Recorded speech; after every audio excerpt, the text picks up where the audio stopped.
杨幂跳舞事件恰如一叶障目，映射出娱乐圈看破不说破的内幕。历史长久以来，尊重一直是一个棘手的难题，而在娱乐圈中，女性明星们特别艰难地缺乏应有的尊重，她们一直处于被性视觉化的困境之中。一些网友以鉴别为借口，将许多人贴上低俗的标签。他们称某位女明星在博取关注时涉及了边缘行为、低俗内容和色情元素。娱乐圈中的看破不说破的秘密，通过杨幂、赵丽颖、柳岩等女明星的经历得以揭开。然而，由于蹦迪在舞台上成为了热门话题，网络上涌现出了许多不和谐的声音。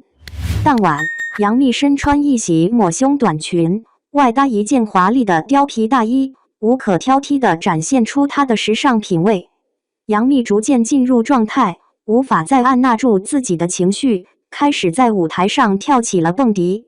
然而，杨幂的舞台服装并不太适合唱跳表演，一些令人过于激动的画面随着抖动的出现。杨幂的表演结束后，并没有引起观众们的注意，许多人都陶醉于她的舞蹈中。这段视频在网络上广为传播，持续了4-5天之久，才最终停止传播。当杨幂登台演出时，收视率在当晚达到了最高点，同时网络上的舆论也达到了巅峰。然而，尽管她只是随着音乐的节奏随意地摇摆了几下，却引来了一些网友的猛烈嘲讽。这种情况已经不是第一次发生在杨幂身上了。杨幂、腾格尔和王晨亦在2020年的跨年晚会上曾合作演唱《野狼 Disco》，这是他们上一次的合作。为了炒热现场气氛，杨幂做出了一个备受争议的举动，暴露肩膀。正是这个举动引起了质疑声，有人认为她通过擦边球来吸引眼球。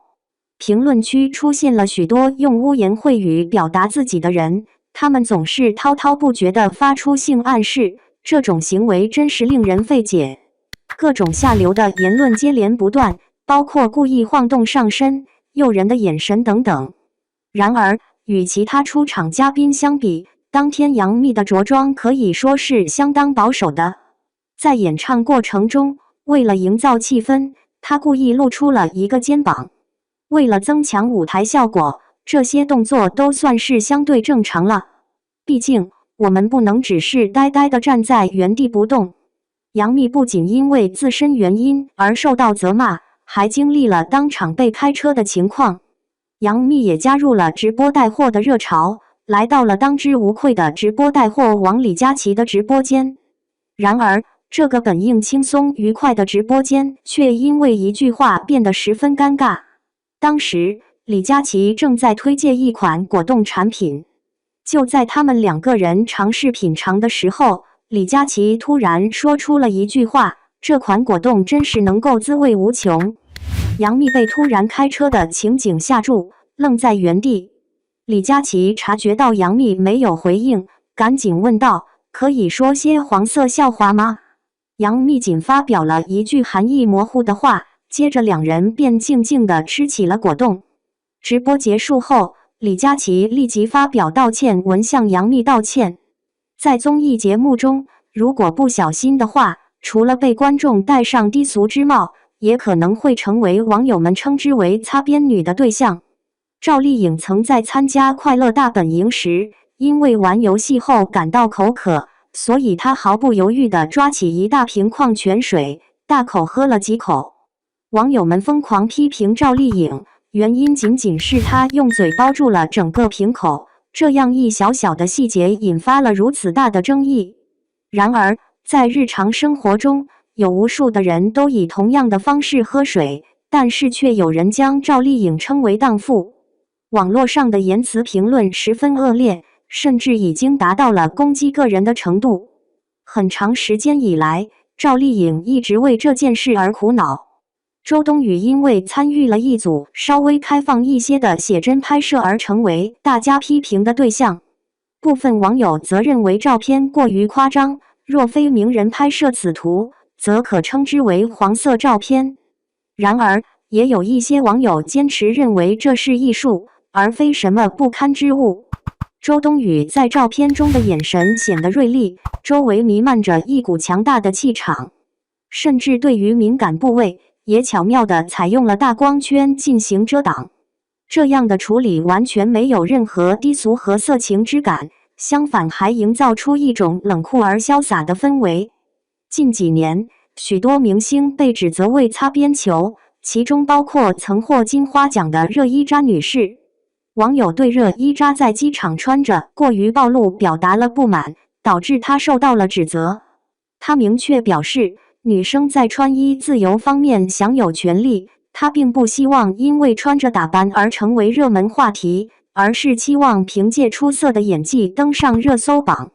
无数观众已经对《山海情》中的李水花的出色表演表示认可，这已经足以证明她的才华。黄轩也对她的演技赞不绝口。或许还有很多人没有注意到热依扎在机场拍摄的照片，就算是国际影后李冰冰，也无法逃避这种低俗的事件。这条视频因为主人公穿着一件深 V 礼服被网友举报，害怕对青少年的心理健康产生不良影响，于是平台直接下架了这个视频。在这次事件中，却有很多人为它发声，这件事情当时在网络上引起了轰动。事件不断升级，最终官方决定恢复该视频的上架，并且没有对其进行任何修改，使得所有网友都可以继续正常观看。这件礼服的价格显然不菲，即使它没有名家之作的身份，也应该是某个品牌的独家定制。从现代社会的角度来看，这件衣服应该没有任何不合适之处。与那些真心希望通过某种方式赢得关注的明星相比，这件衣服可以说是相当保守的了。在孔雪儿参加某综艺节目后不久，因为她口中的一勺鱼子酱，曝光了明星们素质之低。当时，节目组为嘉宾们准备了鱼子酱，孔雪儿看到鱼子酱时，突然呆住了，因为她从未尝试过这种食物，有些不知如何下手。她询问旁边的嘉宾是否需要一些蘸料，却遭到了华少的狂笑回应。他笑着问我是否需要他给我准备一碗泡饭。负责人建议尝试舔几粒，以便品尝一下。或许出于对在镜头前做此举的不雅观感受，孔雪儿决定不进行舔食动作。她经过短暂的内心挣扎后，最终决定迈出勇敢的一步，毫不犹豫地咬下了一大口。紧接着，一阵嘲笑声响起，有人调侃道：“你是用牙齿来处理问题的吗？难道你在啃瓜子仁吗？”两位旁边的嘉宾也捧腹大笑。很快，这一事件成了热门话题，导致几位节目嘉宾纷纷发布道歉文。然而，网友们似乎对此并不认可。白鹿无法逃脱遭受嘲笑的命运。白鹿参加综艺节目时，和其他嘉宾一同进行游戏。在导演询问冰箱的内容时，白鹿回答是碗。现场嘉宾对这个被认为再正常不过的回答进行了嘲笑，这在正常人看来是难以理解的。也有一些人连腰都直不起来了，而郑恺则在一旁大声质问：为什么冰箱里会有碗？他十分不解地问为何冰箱里没有碗，然而没人能理解他的发问。或许这就是明星和普通人之间的差距所在，高高在上的明星总是与常人格格不入。这种行为真的让人感到困惑，不管是导演安排的剧本还是嘉宾们真实的反应。魔爪抓住了即使是流传4000年的美女鞠婧祎。在一档综艺节目中，鞠婧祎被安排演出一个骑马的场景，然而由于舞台上缺乏真实的马匹，只能进行简单的模拟。然而正是这种简单的模拟，引发了一系列令人捧腹大笑的情景。嘉宾旁边的表情带着困惑的笑容，而在第一次结束后，潘玮柏甚至要求鞠婧祎再次表演。鞠婧祎的精彩演出以及嘉宾们戏谑的笑容，引发了许多观众无限的幻想。江云生曾对鞠婧祎进行了侮辱性的言辞。江云生曾一直走文艺路线的他，居然因此事件而遭受了失败。他在一次直播中，当着所有观众的面说出了令人难以接受的言辞，而受到侮辱的人正是鞠婧祎。直到江云生和鞠婧祎合作推出新歌后，这段黑历史才被网友揭露。直到那个时候，江云生才公开道歉，然而他的表态似乎充满了坚决，没有意识到自己的过错。作为天天向上节目的资深主持人，钱枫多年来一直摸不清楚应该说什么，不应该说什么。在一档节目中，汪涵曾提到男性喝水时通常会直接使用杯子，而女性则更倾向于使用吸管。钱枫就在旁边做起了一个猥琐的动作，模仿用吸管喝东西。他脸上的表情变得异常怪异，嘴巴也不停地蠕动着，看起来相当恶心。他还特别强调商家应该将吸管做得更粗一些，与张开嘴巴的尺寸相当。然后他示范了一下，向空中滑动手部，甚至在后期制作中，节目组还使用了一个粗糙的吸管进行了 PS 处理。戚薇无奈地挤出尴尬的笑容，然而旁人却对此毫不觉察，继续在一旁嬉闹玩乐。不仅明星，就连普通人也遭受着对女性演员的歧视。随着短视频平台的快速发展，越来越多的人开始用它们来记录生活。然而，当涉及到一些女性穿衣风格稍微有点暴露时，评论区就充斥着那些打擦边球的评论。一位来自江苏的大学生在短视频平台上分享了一段舞蹈视频，然而由于上衣过紧并暴露出腰部，这位大学生成为了某些网友攻击的对象。评论区中充满了令人难以接受的言辞，对这位大学生造成了严重的困扰。自己动手撰写了一篇数千字的文章，其中反复强调自己的着装并无深意，纯粹只是出于审美好感。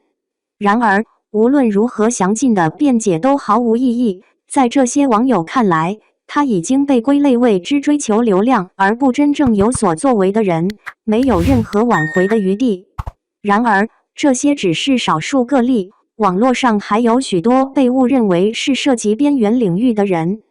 只要穿着稍微展示性感的衣物，就会被指责为不庄重的打扮，被称作不正经的女性。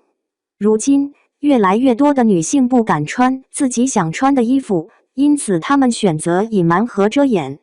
她们逐渐对展示自身的美感到恐惧。然而，那些每天以鉴别为借口，用有色眼镜观看这些图片或视频的人，无非是以自己的偏见来看待。尽管网络上确实有许多人依赖擦边行为来获取流量，但我们不能将所有人一概而论，让那些缺乏这种思维的人也被带上低级、挑逗、淫秽的标签。女明星们表面上捂住的是胸口，实际上她们所掩盖的是女性特有的魅力，这种魅力代表了社会进步与观众思维的演变。